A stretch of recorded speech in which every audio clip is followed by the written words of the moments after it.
Gentlemen, welcome back to the shop. We're going to have a chat and a chill out in front of the fire.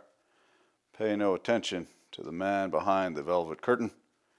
His glottal stops, mispronunciations. That was the winner of the Trans World Cup. Something like that. And demonetized. Fella patron asked me if I would do another fire and a chill out. Fuck yeah, partner. You keeping me in beer. He who pays the fiddler gets to choose the tune. Also, we all got a strip for pills. In the words of Karl Marx, working is the curse of the partying class. Check this out.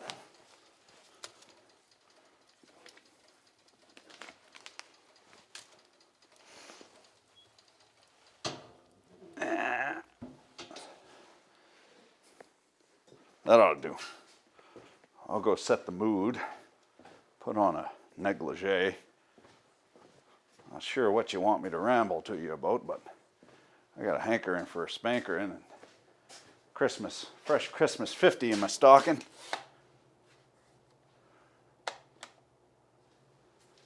Fixing to get me a new gun.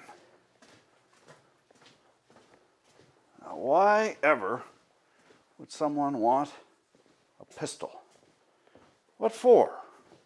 It's absurd. So I never grew up around guns, so I understand. They're fucking scary as shit. They kill people. Dangerous. Why would you ever need one? Why would you ever want one even? All the evil you can do with them and how much violence and so forth. And the other side of that is the gun guy. I got to protect my guns. I'm neither one of those. As a electromechanical hydraulic nerd bomber, all I see is a bunch of well-fitting, slidey, beautiful chunks of machinery, easily understood, well-fit, with escapements and gears and slides and bangy things. It's fucking fantastic. That's why. Also, historically speaking, we're speaking evolutionarily wise, that doesn't matter to me what you believe, because there's many ways to skin a cat, as the Chinese will tell you. Confucius, I think, said that. You can explain a pencil and this is a device. You can write your thoughts and it'll change the world. Or you can say, this is a piece of graphite mined from the earth, surmounted in wood and painted with a ferrule of steel and rubber. There's many ways to explain things. So a long time ago, we come out of the trees, the Great Rift Valley of Africa. On one side of the rift stayed jungle, and we stayed apes. On the other side of the rift, it became savanna, and we became bipedal, walking on two legs, and there was some obvious mutations, and we found a proper niche. Coming out of the trees from climbing and being bipedal changed our shoulder positioning.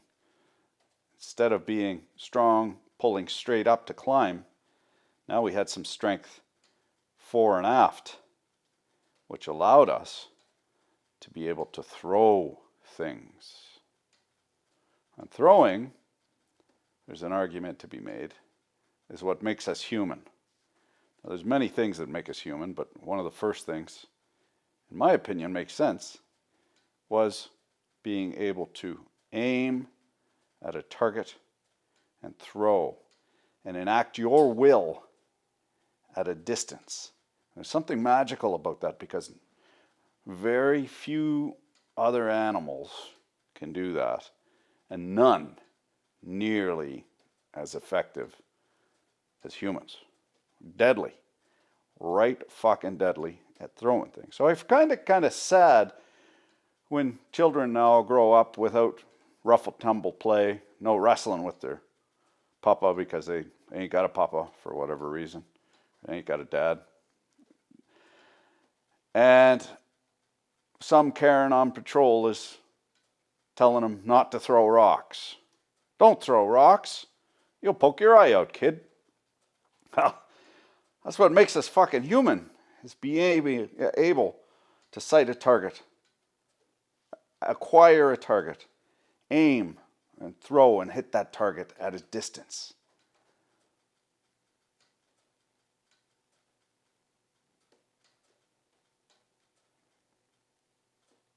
There's an interesting one about Diwali just recently, which is a East Indian festival.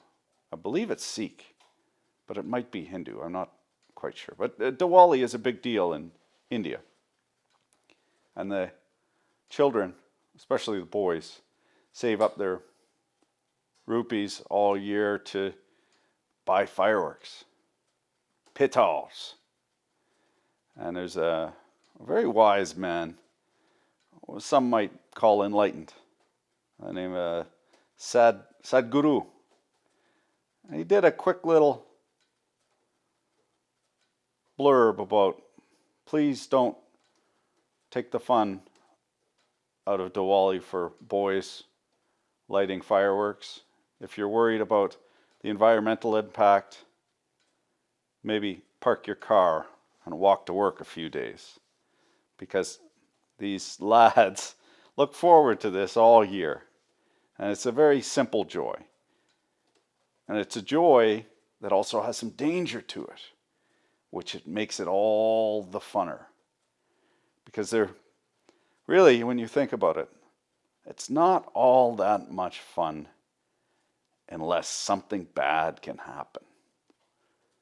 There's got to be that dichotomy, that duality. There has to be consequences to the fun. Otherwise, it ain't fun.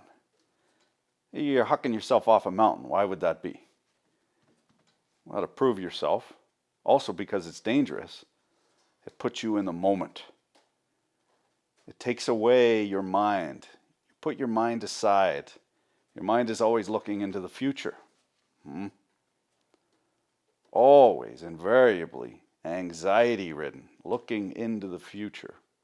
But when you're hurtling down a mountainside on a mountain bike, the moment that you lose your attention, you are going OTB, over the bars, ass over tea kettle, gonna wreck your, sorry about that, glottal stop, gonna wreck your claviculator, end up in a merge, probably catch the Rona while you're there.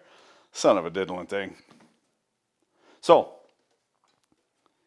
that is why I rather enjoy shooting sports, including bow and arrow. I got a bow and arrow for young chickadee.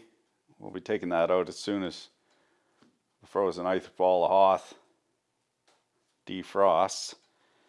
Even the lad got one. He got more of a, it's more of a Nerf gun. But same idea. You acquire a target, you aim, and try and hit that target. And of course, the trouble with aiming and throwing, which humans are exceedingly good at,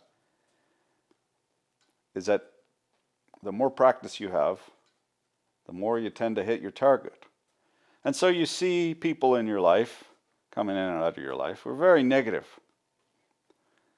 And they seem to invariably have horrible things happen to them. Or at least in their mind, horrible things, which to most people might just be what we call life. But always someone is stomping on them or cutting them off in traffic or irritating them, stealing things from them, taking away their glory, etc. The reason is because they've become so good at aiming at a target in their mind's eye that they invariably hit it. So you got to be careful with what you aim at. If you're constantly aiming at the worst thing to happen, partner, it will happen. because you're aiming for it. And you've practiced your whole life. We're 13.8 billion year old stardust, and your life is but a flash, a spark of light. And so there's a lot of inertia there to be able to get shit done, aiming at a target and hitting it, or just missing it.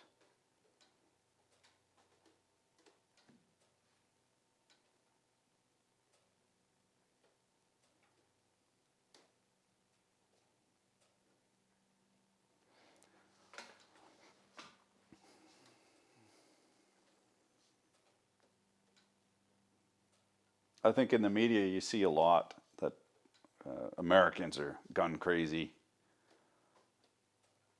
I don't know if they're gun crazy or they're just allowed. It seems to me that the sheriff of Nottingham doesn't really want too many Joe citizens to bear arms and have the capability to hit a target at a distance. However, I don't consider myself, I've been tested and proven a reliable and safe firearms owner. So there's a fella, actor down in the States, which shot a lady, killed her, dead. The big old blunderbuss of a cowboy pistol. Claims it wasn't me. I hear that a lot in my house with two little ones. That wasn't me. Son of a bitch gets up to a lot. Here's the thing. He clearly was not competent in the use of the tool which he was provided. So there quite possibly, and this isn't up for me to decide, but conjecturally, it's just us girls around the water cooler chatting for what it's worth. He clearly wasn't competent in the use of the tool because there are 3 important fail-safes to make sure that nobody dies of rapid onset lead poisoning. 1, you never ever point the gun at something you do not want to kill. Ever. You always point it downrange. That's muzzle discipline. So you point it at what you want to kill. If you don't want to kill it, you don't point it at it. That's the first fail-safe. So if you always do that, nothing will ever get killed because you're not pointing the pokey bit at someone or something or an animal or Number 2, you always check to make sure that the feed path and the barrel are clear of bullets. There's nothing in there that's going to go click bang. So, even if you point it in the wrong direction, if you have made sure that there is nothing in the gun that's going to go click bang, then you're perfectly safe. That is another interlock. And the third one, I can't remember. Oh, keep your booger hooker off the trigger. Keep your finger off the trigger until you want to kill what you are aiming at. That's it. 3 very, very simple rules. And you follow one of those rules and nobody gets killed.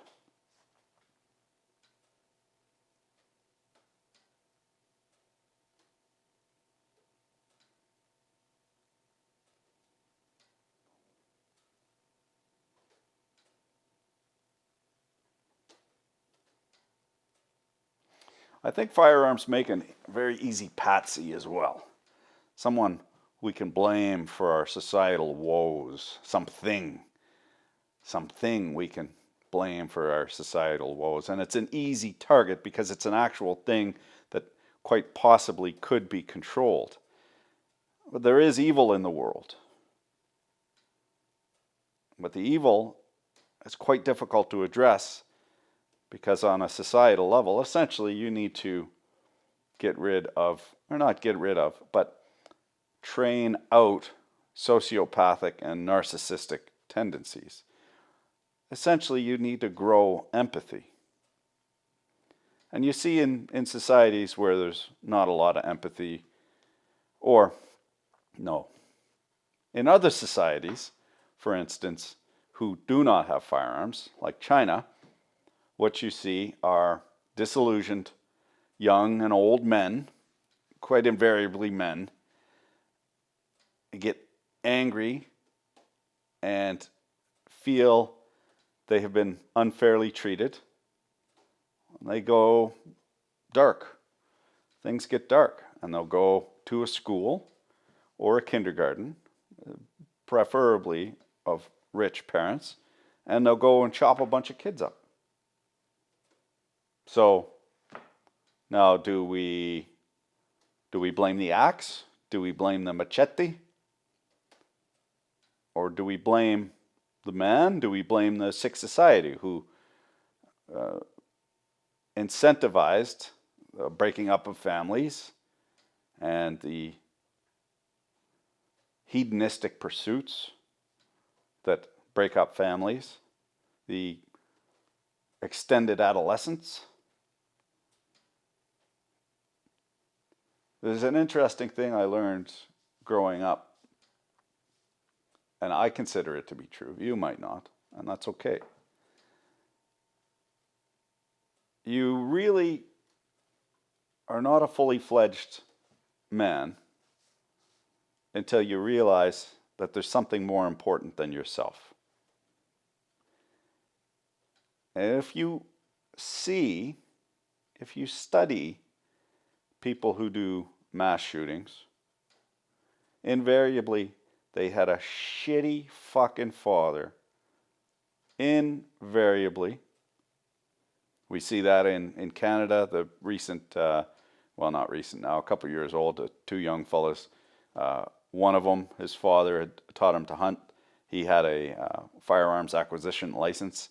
And then his other buddy, total scumbag, his father's a fucking total goof, narcissist, victim type narcissist. But you could just talk to, you just see him talking, like right away. He's a horrible father. Went out and hunted and killed a young couple that was on vacation from Australia. Really horrible stuff. And you think, well, that wouldn't have happened if they didn't have access to guns. Probably. Would they have done something else? Well, maybe not, because it seemed like they were kind of lazy. So what's the answer? I don't think there really is an answer. There is evil in the world, and there will always be evil in the world, and it takes different forms. I think overall as a society, our violence level has gone down considerably. Physical violence. Mind you, recently, in the past couple of years, violence of the state, who essentially has a monopoly on violence, is allowed to use violence in its promulgation of policy.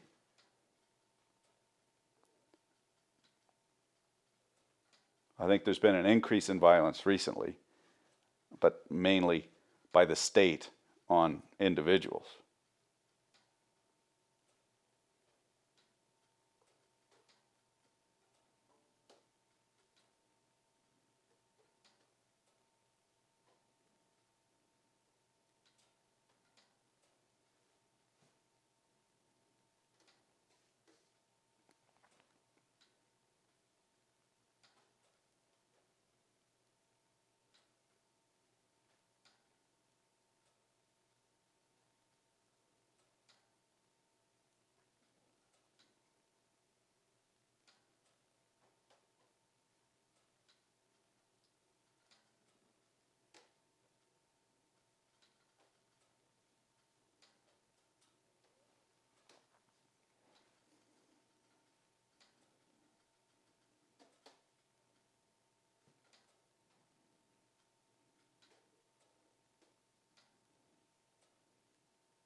So it seems to me that the propaganda, at least in North America, tends towards the vilification of firearms and firearms owners, pushing its own agenda, of course, for whatever reason. But in other parts of the world, you know, in the States, we continually hear how much violence there is, gun violence, how much it's gang violence and so forth, and then that trickles across the border into Canada.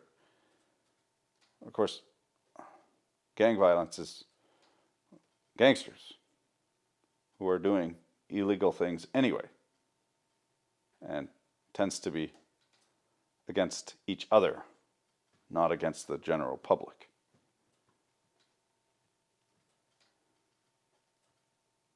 So we see a correlation between the amount of guns and gun violence. However, there are many other parts of the world where you're allowed to have firearms in day-to-day use. Italy, you know, Granny, she can have a pistol in her purse and nobody's going to bat an eye. I don't think it's completely written into law, but at this point, it's understood that people have the right to defend their persons. Croatia, all those Baltic nations, no problem having a firearm for self-protection. One of the weird things about Canadian law, jurisprudence, is you are allowed to protect your person. However, you're not allowed to have a defensive weapon. You cannot carry a weapon. So if you have a knife, you have an alpha knife, and you're a farmer, a rancher, of course you have a knife in your pocket. You got to keep an edge on your knife. Now, not that you'd ever use a knife to defend yourself. I mean, just you'd be far better off. The way to win a knife fight is to run away. You'd be far better off to run away. But for instance, mace or bear spray or a taser, defensive weapons. Now a weapon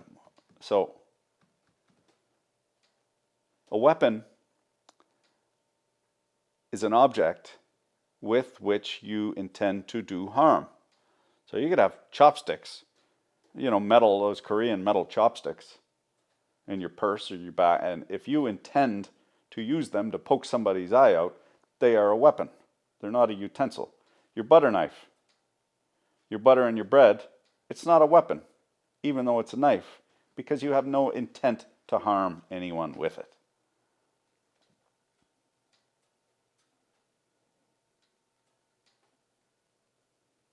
And so if you drive a rented U-Haul into a crowd of people, it's a weapon, and a deadly one at that.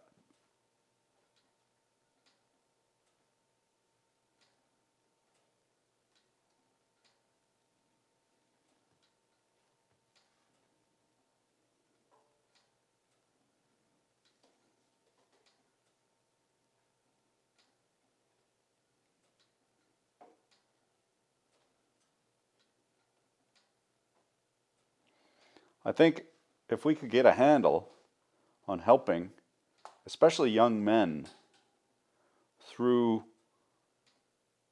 their most sociopathic, their most antisocial years, which is 16 to 25, we'd go a long way to eliminating gun violence. There's a recent, more recent case in Canada, in Nova Scotia. Buddy went crazy cuckoo, but he was a goof. Collected RCMP, that's the Royal Canadian Mounted Police. He had a couple of cop cars. He collected old uniforms. He had all the regalia. He was not allowed He was not allowed to possess firearms. All his firearms were illegally smuggled in. So the cops knew that this guy was a goof. But he still managed to kill a whole bunch of people. And there has been an official inquest, I believe, an inquest or an inquiry. Inquest, I think, is to a single fatality, and an inquiry is something bigger. I'm not really up on my Robert's Rules of Service, Robert's Service. Strange things done in the Rules of Order. Strange things done in the midnight sun by the men who moil for gold.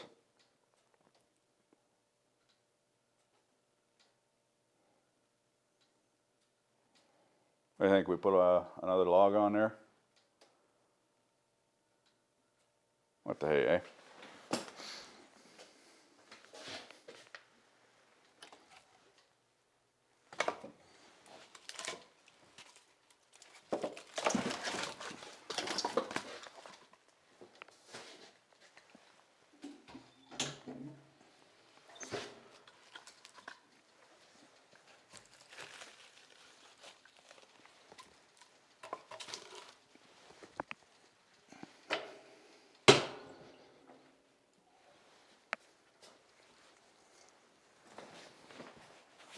I guess I can take my gloves off.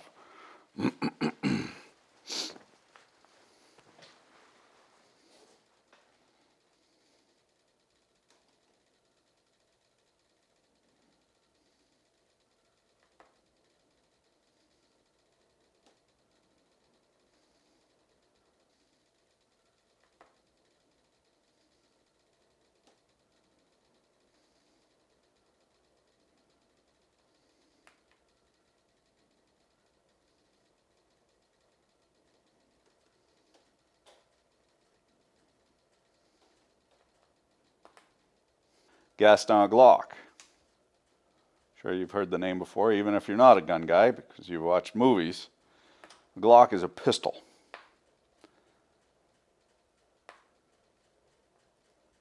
Now, Glock got lucky. This Gaston Glock fella, he was a design engineer or manufacturing engineer, working, I believe, at a state facility, manufacturing facility, and also in his basement had small contracts with the Austrian military to provide cutlery and knives and so forth. He had a couple of machinists working punch presses in his basement somewhere on the outskirts of some small little town in Austria. A nice little cottage industry. So his background was in designing dies and punches for pressing and folding and making all kinds of sheet metal products. Grinding, of course, knives and cutlery. He was in negotiating with the military branch, military procurement, regarding some cutlery or some knives, bayonets, some such thing. And there had been a recent election, and the election was won by a socialist party in Austria. And that socialist party decided it would be best if they could produce firearms, weapons, as many contracts as possible within Austria. So to seek out Austrian production, nationalized production of army procurement, material of war and so forth. Old Gaston Glock, he was in a meeting with some mucky mucks. Happened to overhear that they were looking for a national Austrian supplier of sidearms. And Gaston Glock, being an engineer, someone who's very interested in mechanical contrivances of all sorts, thought, well, fuck all to it. Pull the trigger, click, boom. I can make pistols. So he started to make inquiries, and of course, people in the industry and generals pshawed him. It's impossible. You cannot wholesale from scratch start a pistol manufactory and compete with the Berettas and the F&Gs, no, Farstein, yeah, you know, all those pistol manufacturers. Sig Sauer, like you can't just do it.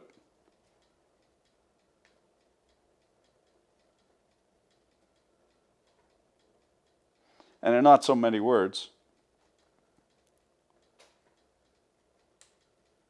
he decided to just do it. So he courted generals and he produced prototypes. Of course, coming from his background and reverse engineering existing models, he used the tools at his disposal, which were punch presses and stamping tools. One of the toughest criteria was that the gun could not go off accidentally.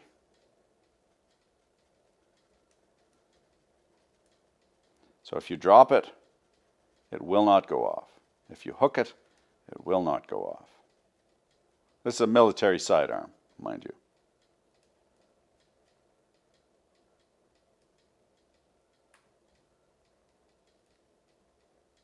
So with that in mind, he made a polymer, that is plastic, lower pistol with easily manufactured punch press parts, very sloppy fits, which made it exceedingly cheap to produce.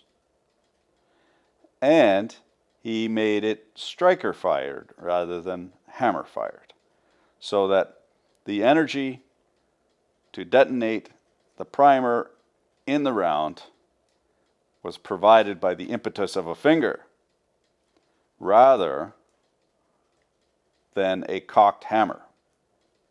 So nothing but a finger pulling the trigger could set that round off. Now, in hammer fired, once you cock the hammer and it trips, it's got potential energy there, and if the hammer falls on the round, it goes off.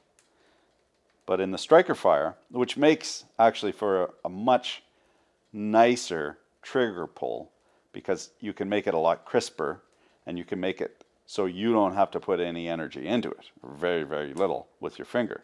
Makes it very accurate. However, pistols, being notoriously inaccurate, didn't really matter all that much. And so Gaston Glock started supplying a prototype and testing pistols for proving to the Austrian military. And of course, they wanted to go with an Austrian supplier. Probably the generals had no desire to go with an unknown supplier. However, there was political overreach to ensure that if there was a remotely viable supplier in Austria, that they would go with that supplier. And so that gave Gaston Glock enough wiggle room to be able to print or present a number of different prototypes and get the feedback quickly so that he could fix problems. Problems there were myriad, because when you're endurance testing something that needs to be 100% reliable, that's comprised of 100 different components, there's going to be problems. First time you build something, it ain't going to work.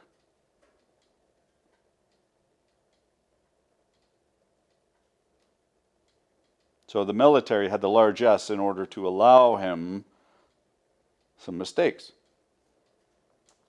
And eventually, what we got was the Glock striker-fired pistol, the first plastic pistol.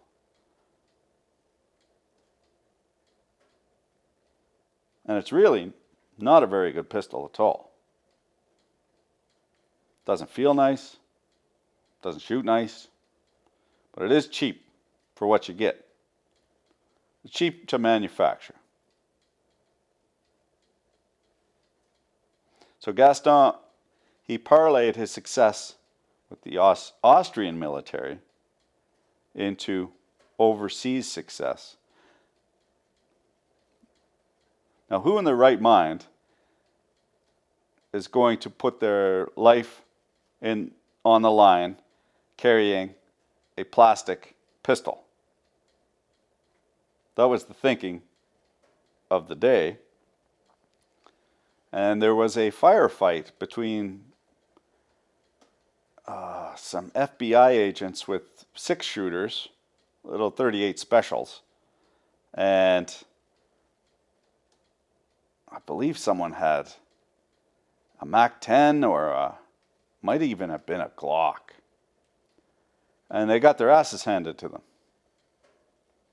That provided the impetus in the States to start looking at service revolvers other than, well, revolvers.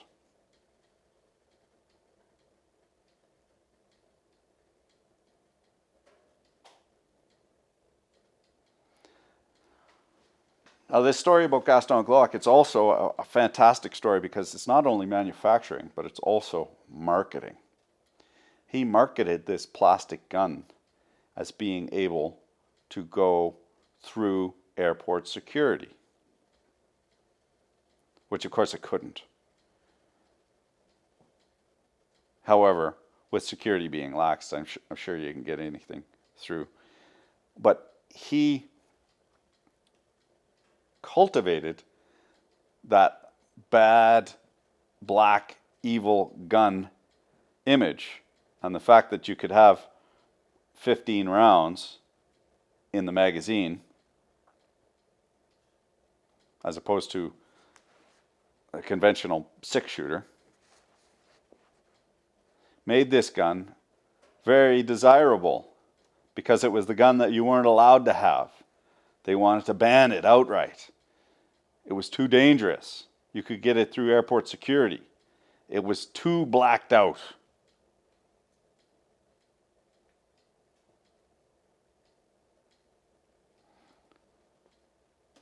There's a funny anecdote in the book wherein one of the police chiefs, I think it was in New York, that sounds about right, corrupt as fuck, he was carrying a Glock despite Glocks being completely outlawed from the state of New York.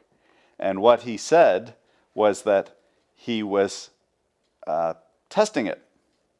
He was carrying it around as a trial, as a test, despite it being completely banned and outlawed. So Gaston realized, this was part of his genius, his commercial genius, realized that old firearms are currency. They're as good as money. Anyone who's been around guns, firearms, will tell you that firearms, bullets, they are currency. They are money. They are a trade good which is always, always usable as currency. So when Gaston Glock would approach large police, what would you call that? detachments. Anyway, he'd approach big groups of police officers or police chiefs, you know, in Chicago, and he would offer them this cool black gun, polymer, nice and light, super reliable, always fired, was very, very safe because it was striker fired. Invariably, the police chiefs would come back and say, well, we don't have the budget for it. We're not going to change all our pistols. We don't have any money for it. But Gaston realized, he knew that their old guns were money. Money. Because he could trade in 600, he could trade 600 Glocks for 2,000 old service revolvers, make a huge profit on reselling the service revolvers, and now the thin edge of the wedge is in at that police department. So he'd provide training, he would fly the police chiefs to Austria to see the manufacturing process, he'd wine and dine them. At one point, when he was starting to get big, there was, I forget her name, but she was the Glock girl at the booth, and she probably sold more pistols for Glock than he ever would have himself. She was a very nice looking lady. So Gaston Glock would take these mucky mucks out, high ups out, to beseech them for contracts, bring them to Austria, wine and dine them, you know, and so forth. And then he would do a deal where there was no money changed hands. He would supply them pistols. They would give him their old service revolvers. He would resell them on the secondary market, and that was the thin edge of the wedge to get his Glocks into the hands of police officers. Of course, once your partner has one, or once one detachment has a certain type of firearm, the new whiz-bang super-duper pistol, well, partner, you're going to bitch and moan and squeak and groan until every Tom, Dick, and Larry in your detachment has the same pistol.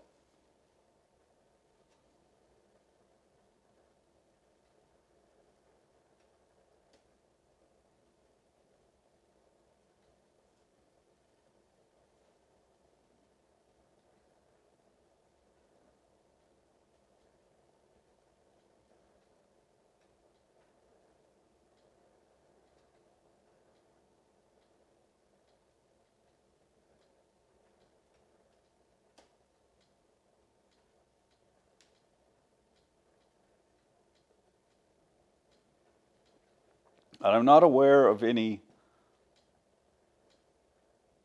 large military,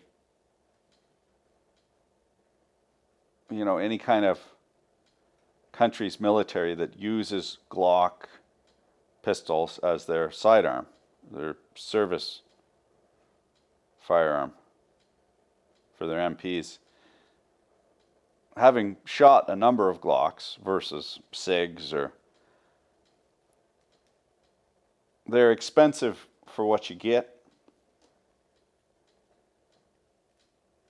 And really, they're not that nice to shoot. So in Canada, I don't have the option of an everyday carry, nor would I have I have no, you know, here's the thing.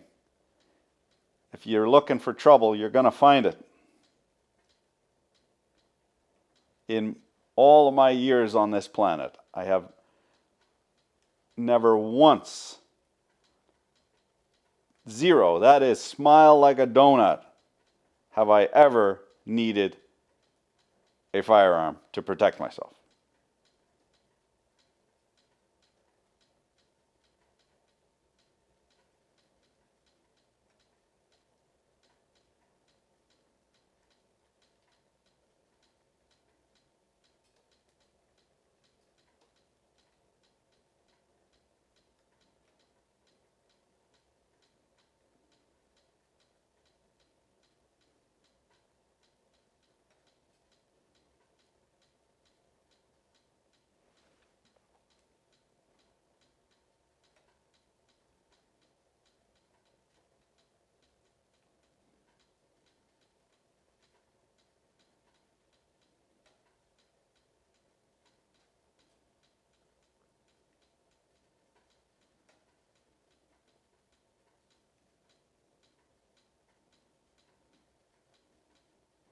However, admittedly, it is very cathartic to go to the range and blast off some rounds, aiming at a target.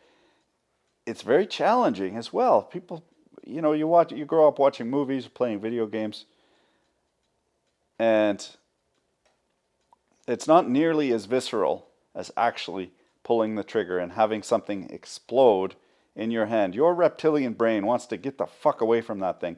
So it's very, very difficult to actually, I don't know if that was a Freudian slap of the tongue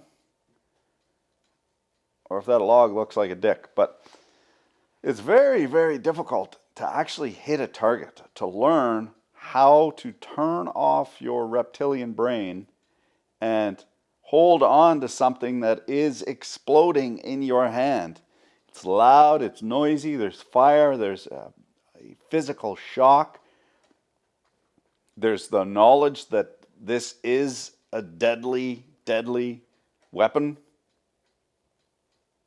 You know, it's fucking scary.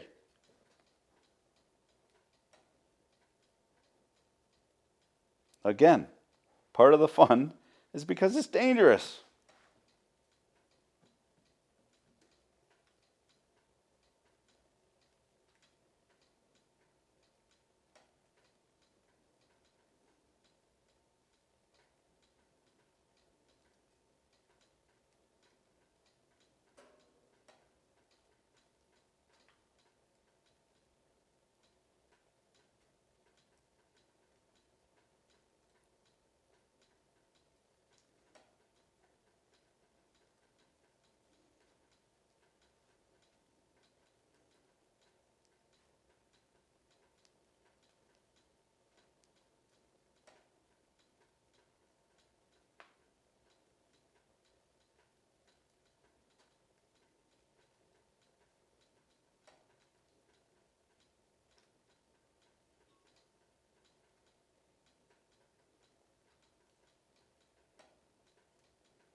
I'll chuck another couple logs on there. I'll put the microphone down, leave you to it.